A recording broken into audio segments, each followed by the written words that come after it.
All right. Shall we get into it, Seth? Here for you, sir. Here, let's do it.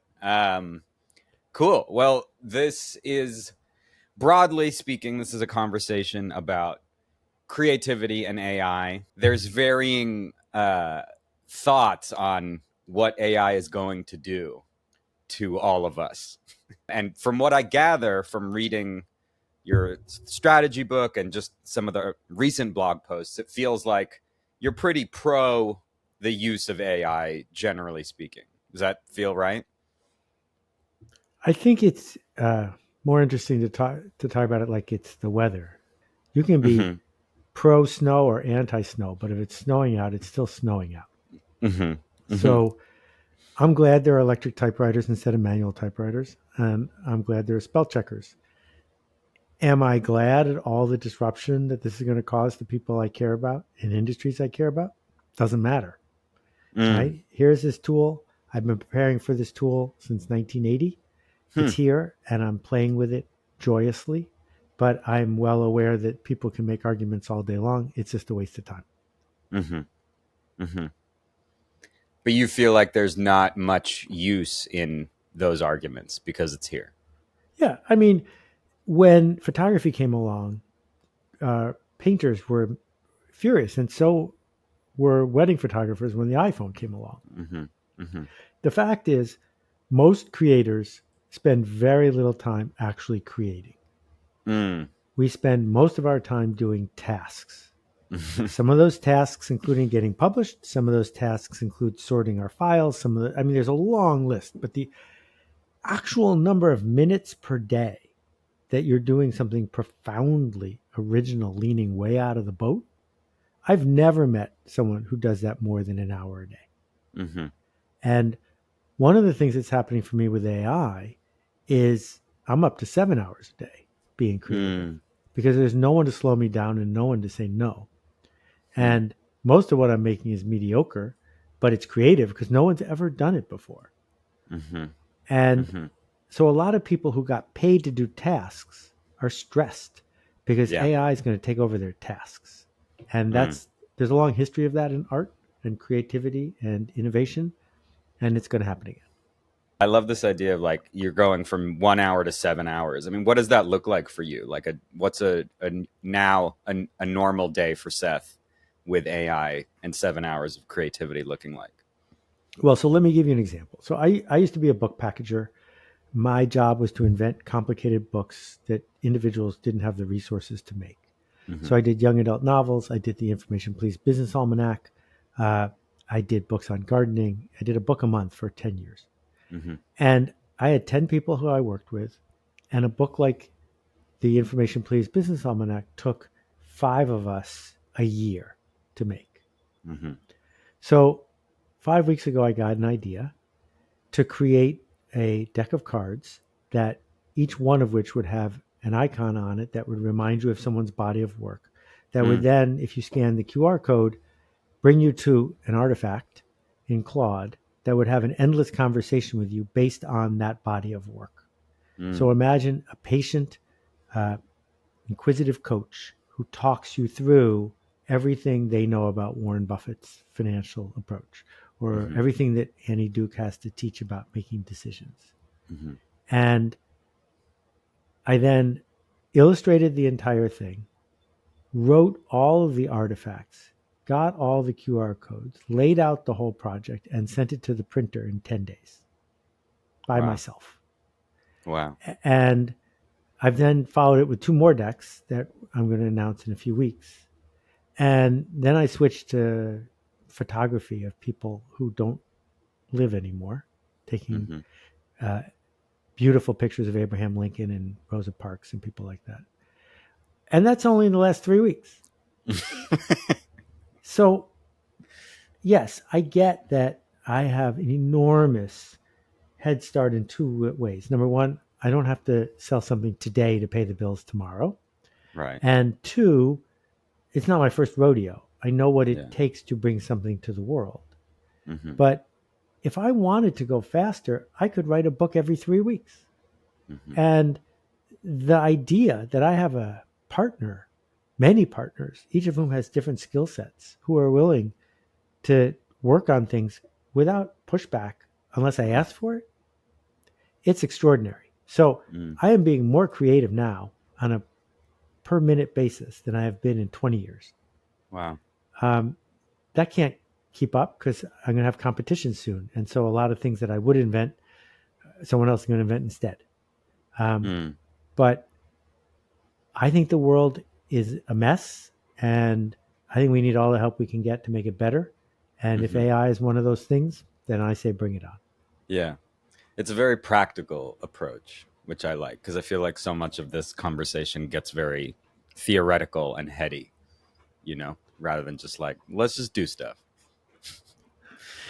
Yeah, I mean, I think that the biggest I made a Udemy course along the way too last week that I just launched about how to think about AI. Yeah, And cool. I got to check that out. one way to do it is to say, how can I lower my costs? How can I become more efficient? And that's what almost every big company is doing.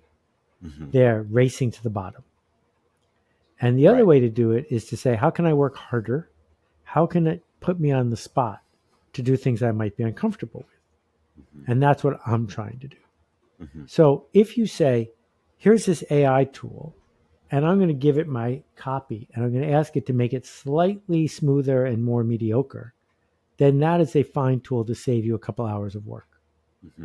And it leads to the world turning into mayonnaise, and it's going to happen. And I'm just not interested in that. That's why it doesn't write blog posts for me, because each blog post it writes would be almost a Seth Godin blog post. But what it does do is I'll give it a chapter of a book or a blog post, and I'll say, there's something wrong with my argument here. Give me really direct pushback on this. And it will highlight something, and I'll go, oh, yeah, I guess I got to fix that. And then I'll have to go spend 2 hours doing more work to make it better. Well, what happens when we add that to every doctor's office, every therapist's office, every geologist's office? That can't help but make things better. Yeah. Yeah. And you don't have a fear. Because I've done I write my own stuff. And there's a fear for me, and I think for a lot of writers and people of like, wait, it's I ask it to write in my voice, and then it does a pretty good job, and sometimes a really good job. There's a big defense in me of like, wait, what's left of me if it can do all of that? You don't have any of that? Okay, does it bring up insecurities or fears for you, or not really? If we're going to have an ego contest, I'm going to win, right? Okay, let's do it. They call it Seth's blog after all. So I would start by saying most writers don't have a voice. Okay. I have a voice. I've written 4 million words. Claude has read all of them. And you can read something that Claude writes that's a parody of me. I don't think I could get Claude to parody you. Maybe I could, but you might not see the parody in it because I'm trying to be larger than life in my writing. I have a style. Most people who write simply to be understood. It's specific but generic. And why isn't AI going to be better than people at that? Of course it is.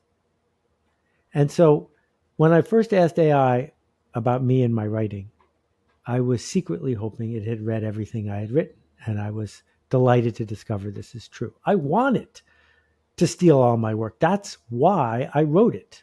So it would become part of the culture. And if we get to the point where I don't have to write my blog anymore as a service to other people, I'll probably write it for me.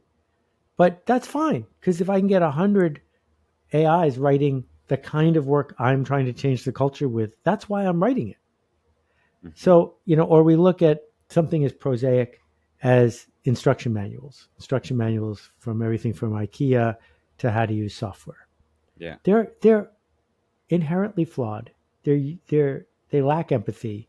They frustrate all the people who read them. I know AI can do a better job of those. So it should, because that's what the purpose of instructions is, not to give a job to the technical writer. The purpose of instructions is to help the people who are reading. What's something about AI and the conversation that feels underexplored to you? What are people not talking about enough? I don't think my peers, regardless of age, are using it nearly as much as I expected. When I bring it up at dinner, lots of people who do what I do, their eyes glaze over and they don't want to talk about it. And I'm stunned by this, but I felt exactly the same way in 1995 when I was talking about the internet. Exactly the same feeling happened then. So that's the big thing. But in terms of people who are listening to this who already get most of the joke, I think there are 2 or 3 hacks that are really helpful. One is large pieces of existing writing and data. Like, here's every email I've had back and forth with someone over the last year. Here are some questions about it. That sort of loading up with data is huge. Yeah. I gave it a 40-page business plan that 5 of us had written over the course of 6 months.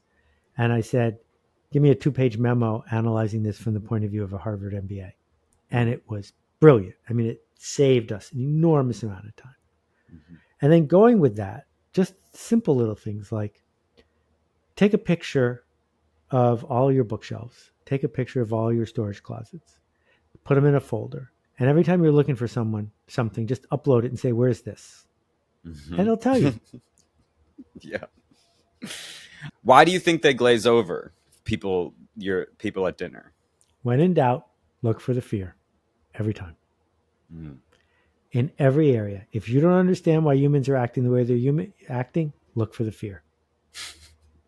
Right? Like, they sell Supreme t-shirts at a store in Manhattan. People wait in line to pay $90 for a t-shirt. Why are they doing it? Look for the fear.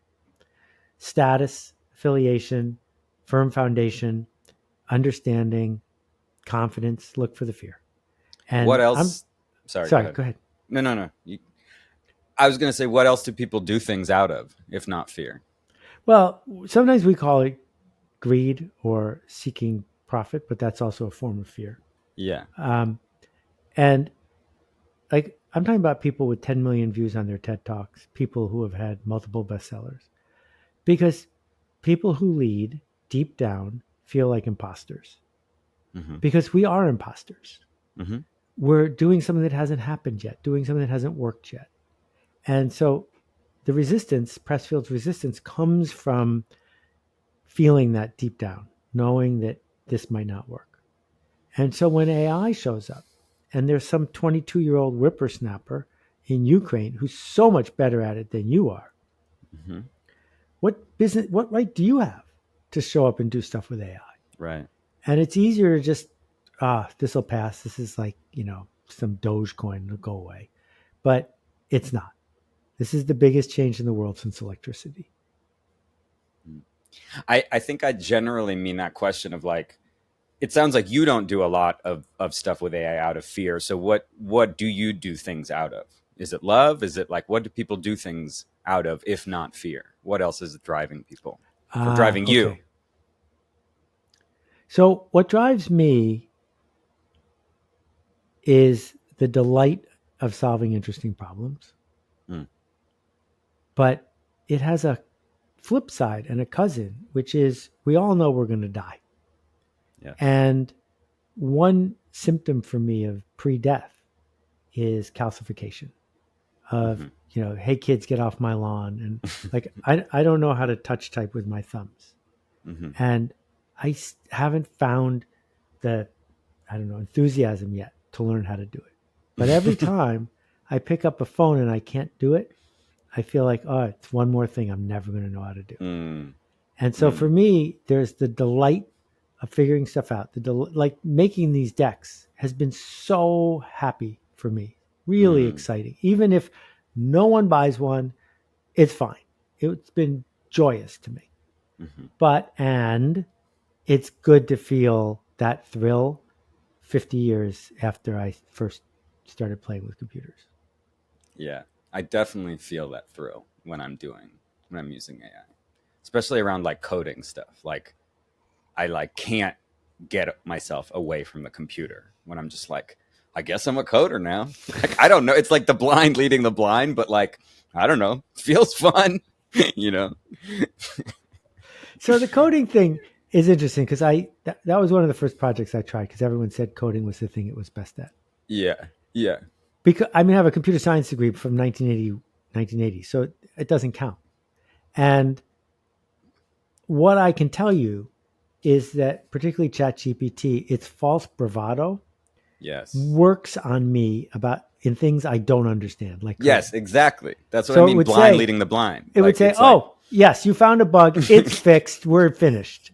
great. And I just want to believe it because when in Yes. areas I understand, I know it's not fixed and I know it's Right. not finished. But here, so after it broke my heart like 40 times in a row, I just because the thing I was building, I built an app that would allow an audience to scan a QR code, send me a text, and then it would put the text in a Google Sheet so that I, in real time, could then send that Google Sheet onto the screen and talk through what the texts were doing. Hmm. Hmm. It shouldn't take longer to build than it took me to describe that.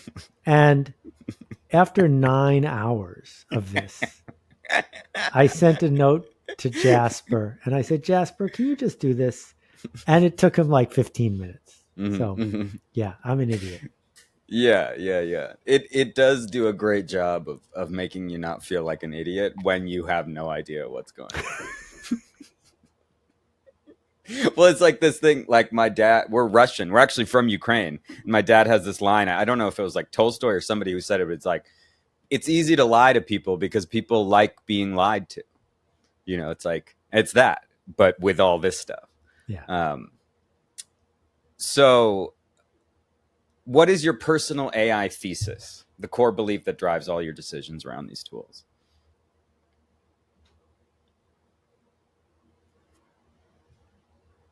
Um, it's probably the talking dog thing, which is that um, it has two parts. Part one is if you meet a talking dog and its grammar isn't very good, don't forget that it's still a talking dog. It's I it's like still a that. miracle. But number two That's is good. just because a talking dog said it doesn't mean it's important. Mm, And so I balance those two all day long. And wow. so the interesting aside, people who read my blog know I have a grudge about ChatGPT. I think it's lazy and arrogant. I have many stories to back this up. And I believe Claude is one of my closest friends. I You're a Claude really guy. like, and I switched browsers because the people at Arc deprecated my browser, heartbreaking. I know. And Do you use Dia? I tried it; it's not the same. It's weird. Yeah. So I switched back to Safari temporarily. Hmm. And in the switch, I screwed up my bookmarks. So I was working on something in ChatGPT and it was just being annoying. So I clicked on the link to Claude and gave it the question. And as usual, Claude came through with flying colors. Hmm. And then I realized I just clicked on the ChatGPT button again. And it Oh was wow. actually ChatGPT that had done a good job. But I'm so biased now that Hmm. when it does a good job, I think it's Claude. The the point is, we my late philosophy professor Dan Dennett coined the term the intentional stance. And what the intentional stance is we evolved to imagine that other creatures and other people have a voice in their head like we have a voice in our head. So when we see a lion in the wild or we see a dog snarling at us, we're saying to ourselves, I bet they're mad about something. Yeah. No, they're just chemicals, wet soup. That they're not. There's no narrative in their head, but it's easier for us to invent one. Yeah. That's the only way we can navigate a complicated world. Hmm. And so, even the people who build LLMs are imagining they have a voice in their head. It's the only way to use one. Hmm. And so, what I need to keep being aware of is they don't have a voice in their head. I have a voice in my head. And if I'm going to have empathy for my readers or empathy for the people I'm serving, I can't say, yeah, well, the LLM said it, it must be true. Hmm. I have to hold it to a standard where I'm saying it, so it must be true. Hmm. And if I'm not comfortable with that, then I shouldn't be let off the hook. Hmm. Hmm. Okay. Yeah, I like that. I like the talking dog thing. I've never heard that. I'm gonna I steal think that. That's so good. I'm gonna have to blog that one. It's so good. It's perfect. If the medium is the message, is the thing everybody says all the time. If AI is the medium, what do you think the message is? Okay, so what was McLuhan trying to say? And if you've seen Annie Hall, you know about the line, "You know nothing of my work." If you haven't, Yeah, go look that up on YouTube. I have. Or Yeah. maybe we could just insert it here in the video. Yeah. Um, I think what he was saying is the medium changes the message. Mm, And by that, I mean the kind of stories that run in newspapers is different than the kind of stories that run on the evening news, which is different than the kind of stories that run on the internet, even though the world is the same. But we report it differently because of the medium. right. That it's not an accident that pop songs are 3.5 minutes long. They're 3.5 minutes long because that's how long a 45 holds of music. And Right. so we came to understand that a pop song needs to be 3.5 minutes long because of the way Edison invented the phonograph. So if this medium of AI is showing up, how is it going to change the way we deliver messages? Go look at the Explore page of Midjourney. And what you notice is even though Midjourney is capable of quite a few ways of expressing itself, it all seems to be this near sci-fi, robot Glossy. lit soft porn. Yeah. Yeah. Yeah. And because the medium encourages that. And it doesn't mean it's going to stay like that, but we should be aware of its biases. We should be aware of what feels natural to it. Mm-hmm. And so I'm hyper aware of that all the time. And that's part of. So what ChatGPT did was they exposed that. Claude put a layer of friendliness on top of it that hid a little bit of its non-humanity and its biases. Mm-hmm. And I Mm-hmm. fell for it, right? And happily, because I want to work with something person that's pleasant. Mm-hmm. So the long answer to your question, we need to think about what are people going to pay for because creators got to make money. And they're not going to pay for pretty good nonfiction books anymore. The value of those are going to go to zero. They're not going to pay, even with ads watching, for sort of funny 1 minute videos. Not going to pay for that.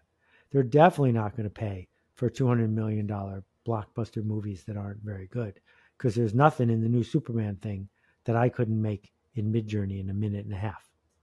Right. And so we're going to have to figure out how is attention going to be adjudicated? What is going to get made to fit into that attention hole? Right. So Google Ads led to the whole direct to consumer nonsense. Yeah. Google Ads led to a totally different kind of ecosystem of commerce. Right. Well, when Google Ads go away, what comes out? I mean, the medium is going to change all of this. Yeah. What do you think if you had to bet? What do you think people will pay for if it's not going to be the kind of middling nonfiction book or the Superman? I think in the medium run, people are going to pay for community. Mm-hmm. I think the loneliness epidemic is real, and some people are going to pay AI for a substitute for that, but most people who can afford it are going to find circles that are Yeah. worth being part of. Yeah. But the value of scarce content is going to plummet. It's just going to plummet to zero. Mm-hmm. Mm-hmm. Okay, last question before the recipes. What advice would you give people if they're mid-late career who want to use AI thoughtfully? And then also same question, but for newer graduates.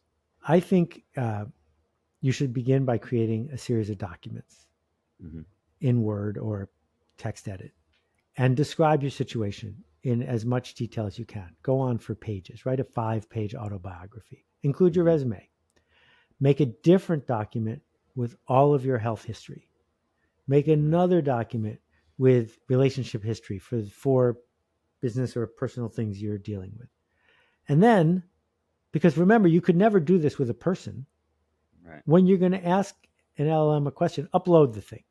Mm-hmm. No one's going to sit there and listen to you read 5 pages of background when you ask them a question, but the LLM will. And so then I would begin by saying, here's who I am. Here's what I do. Here are my favorite projects. Here's what lit me up. Here's how I pay the bills. What should I do now? Mm-hmm. And go spend an hour talking to Claude about that. Mm-hmm. And don't listen to people on podcasts. Listen to Claude because it's read your 5 pages and I have not. And that will create this opportunity for you to be more mindful. And you don't have to do what it says, but you have to agree or disagree. And if you disagree, ask new questions. Right. But it's, when I think back of, what got me into the book business, the late Byron Price worked with me when I was in the software business, and he knew I was leaving the company. And he said, you should be a book packager. You'd love it. As soon as you quit and move to New York, call me and I'll get you started. Mm-hmm. And I did it. I quit and I moved to New York because one person said this was the job for me. And then Byron ghosted me and I never spoke to him again because he didn't answer any of my calls. And now here I was committed. This is a lousy way to pick a career. And it's so much easier now to not get a guarantee, but to understand the lay of the land, to understand where the opportunities are. You don't have to go be an entrepreneur, but if you are mindful about it, you will always do better than if you're not. Mm-hmm. This is an aside, but have you tried Claude Code? Like Claude in the terminal? Yeah, that's next on the list. But after my bad experience with the Twilio coding, I decided to do things I was good at instead. So I've been using that, but like not for coding, but like with markdown files, basically like a knowledge management system, but basic what you're talking about, where it's like you have a claude.md file and that's like the instructions, and that can point out to all the documents that you're talking about. And it's pretty crazy. It's like, it's very fun. Yeah. Yeah. Okay, so let's do the recipe part. Right. Do you have a kind of particular recipe or use case of how, I mean, you've shared a bunch, but if there are any that are interesting or new or that feel like it'd be fun to share, and if you can share a screen or if you want to, that'd be awesome too. Yeah, I'm not going to share a screen, but I will say a couple of things. First, okay. the one I wish I had known about 6 months ago. Great. If you find yourself in a frustrating conversation, or it's hallucinating, or it's doing something that's not helpful, shut the window and start a new one. Okay. And as a human being, this feels really rude to me and inappropriate, and I don't know why it works, but it's spectacular. And I'll be like, some of the work I've been doing with Claude on these artifacts will keep going until I hit the limit, even though I'm on the fancy package. It runs out of RAM to keep it all in its head. And so I'll have to start a new one. And sometimes the new one will be this eager beaver, smart, cooperative intern. And sometimes it'll be this lazy jerk. And it's the same program.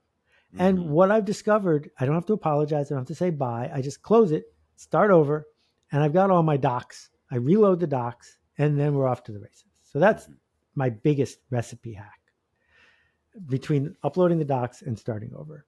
Yeah. The third one is that I regularly ask ChatGPT to help me write Midjourney prompts, and I ask Claude to help me write ChatGPT prompts. Interesting. Because it will, I can go back and forth with one LLM and say, well, no, that's going to, and then we'll boil it down to a really good prompt, and I'll paste it into the other one. And I find that is less recursive than pasting it back into itself. Because when I paste it back into itself, it seems to have shortcuts in there that I didn't intend. And so that's a big part of it. And then the photo one, we already talked about, uploading photos. And then I guess the last one is being loquacious about what I wanted to rhyme with. So we were taught by Google to use as few words as possible because Google was supposed to be a miracle. It would read your mind, right? Yeah. And so, back when I was running Squidoo, if you type laptop bags, 2 words, it would take you to the Squidoo page on laptop bags, which was the perfect place to go. And it was 10 screens worth of links and pros about which kind of laptop bag to buy. That's not a good way to talk to an LLM. Instead, you can say things like, Memento is one of my favorite movies, but I also like the production values of The Matrix and the sense of humor of The Usual Suspects. Please give me 5 movies I haven't seen yet. Hmm. And if you just say, give me 5 movies, who knows Yeah. what you're going to get? But if you Yeah. give it these anchors, and what I have found is that certain anchors set it up almost instantly. So Hmm. if an anchor is Kevin Kelly or Seth Godin or Baratunde Thurston or Patti Smith, those are great anchors. In just 2 words, you sort of know where it's going to go after that, right? So you say, if I was asking Kevin Kelly for career advice based on my resume, what would he tell me to do? Mm-hmm. That's a really useful prompt. Mm-hmm. What do you think makes for a good anchor? Like, what makes those names better I than? I think you need to have someone who has a significant body of work it's able to read Yeah. and who is distinctive enough that you could make a parody about them, Mm-hmm. right? So there are plenty of people who have written semi-funny movies, but Woody Allen is somebody that instantly you can parody, instantly reminds you of somebody, Mm-hmm. right? And so when you can find those sorts of voices, whether it's my friend Jill Greenberg, the photographer, right? If you say to Midjourney in the style of Jill Greenberg, it knows exactly what to do. Mm-hmm. Mm-hmm. Richard Avedon is the same way. Did you actually do that prompt about the movies? Yes, I've done it more than once. I mean, those specific movies. I didn't do that one. I did. Um, I was looking for the right kind of vintage movie to watch with my wife, and it recommended Charade, a movie that I Mm. had never seen, and it's next in the queue. But the reviews look perfect. I never would have picked it. I asked just because Memento and Usual Suspects are like 2 of my favorite movies. So that's yeah. Where do you think is a place that it keeps coming up short? Like, where is a place where it's just like, and that you think maybe it'll never nail it? Well, very clearly, good for me. The place where it's coming up short the most glaringly is it has no idea what to do next. Mm. And I'm guessing that's the bias of the people who built it, but it's also a limitation on what it can know. This is part of why I think it's terrible at writing anything funny Yeah. because it knows how to do a one liner. But if you ask it to write a Seinfeld script, it's useless. It's absolutely Mm-hmm. useless. Mm-hmm. That the hard work. So, what Larry and Jerry did is every year they would have new people in the writer room. Mm-hmm. And these guys would come to the writer's room with true stories from their life. Like Mm-hmm. the Soup Nazi is a real person. He was a friend of mine. And Friend of yours? yeah, I didn't know. and Wow. they ruined Al's life. They just ruined his life. Really? Yeah. Dang. That's sad. But some guy in the writer's room told the story. And the hard work was picking the good stories and stringing them together. Mm-hmm. So the stringing together part, the picking, the deciding we're going to do a deck of cards versus doing this, that's reserved for creators right now. I Mm-hmm. don't know if that's always going to be true. I think it's a surmountable problem. The challenge will be there's going to be a period of time where it'll be gray goo and crappy stuff. And it needs to figure out good taste about figuring out what's next. Mm-hmm.